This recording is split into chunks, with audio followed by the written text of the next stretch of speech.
গণমাধ্যমের উপরেই হস্তক্ষেপ, এর একটা যেমন আইনি দিক আছে, এর একটা সাংস্কৃতিক দিকও আছে। ফলে মিডিয়া এবং ফ্যাসিজমের সম্পর্ক আসলে বিগত সময়গুলো কি ছিল এবং মিডিয়ার ভিতরে যে ফ্যাসিজম প্রবেশ করেছে সেখান থেকে মিডিয়াকে আমরা কিভাবে বের করতে পারবো সে বিষয়ে আসলে আমাদের স্পষ্ট রূপরেখা প্রয়োজন।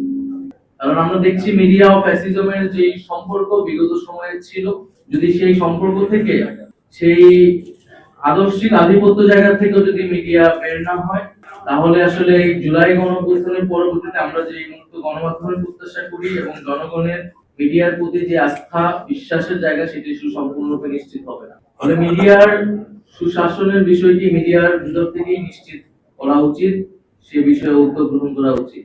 বাংলাদেশের গণমাধ্যমগুলোতেও এই মিস ইনফরমেশন নানাভাবে ছড়ানো হয়েছে, সেই জায়গা থেকে আমাদের আরো সচেতন এবং পেশাদারিত্বের জায়গা আসলে আসা উচিত। কারণ দল হিসেবে বা একটা রাজনৈতিক শক্তি হিসেবে আমরা বিভিন্ন সময় এটার ভিকটিম হয়েছি এবং হচ্ছি।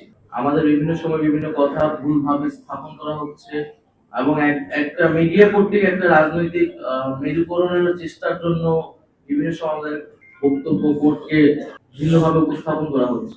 সেই জায়গা থেকে আমরা আশা করবো যে আমরা রাজনৈতিক দলগুলোর সাথে গণমাধ্যমের যে সম্পর্ক সেই সম্পর্ক আরো ইতিবাচক হবে এবং যে মুক্ত গণমাধ্যমের প্রতিশ্রুতি আমরা সকলেই দিচ্ছি সেটি আসলে আরো কিভাবে কার্যকর করা যায় সেই বিষয়ে আমরা যদি আরো বাস্তবিক অর্থে আরো খোলামেলা আমরা নিজেদের মধ্যে আলোচনা করতে পারি, সেই রূপরেখা তৈরি করতে পারি, এটা আমাদের জন্য ভালো হবে। গণমাধ্যম সংস্কার কমিশন আসলে অনেক আগেই হয়েছে, আমি উপদেষ্টা থাকার সময় হয়েছিল এবং আমাদের যে সময় সীমা সেই সময় ছিল যে গণমাধ্যম সংস্কার কমিশনের সুপারিশগুলা দ্রুত আসবে এবং বাস্তবায়ন হবে, সেটি অনাকাঙ্ক্ষিত ভাবে অনেক দেরি করছে।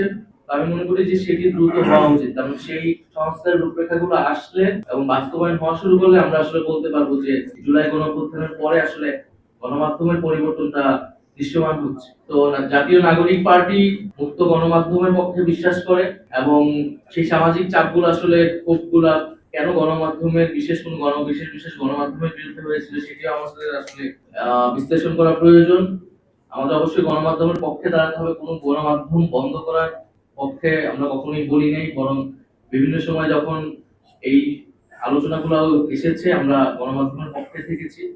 কিন্তু একই সাথে গণমাধ্যমের যে বিগত সময়ের ভূমিকা বা গণমাধ্যমের ভিতরে যে নানান ফ্যাসিবাদী প্রবণতা সেটার বিরুদ্ধে আমরা কখনো কখনো বলেছি, কিন্তু এই বলা মানেই না যে আমরা মুক্ত গণমাধ্যমের বিপক্ষে, বরং গণমাধ্যম যাতে স্বাধীনভাবে মুক্তভাবে জনগণের পক্ষে কথা বলতে পারে সে উদ্দেশ্যেই মূলত এই বক্তব্যগুলো বিভিন্ন সময় এসেছিল।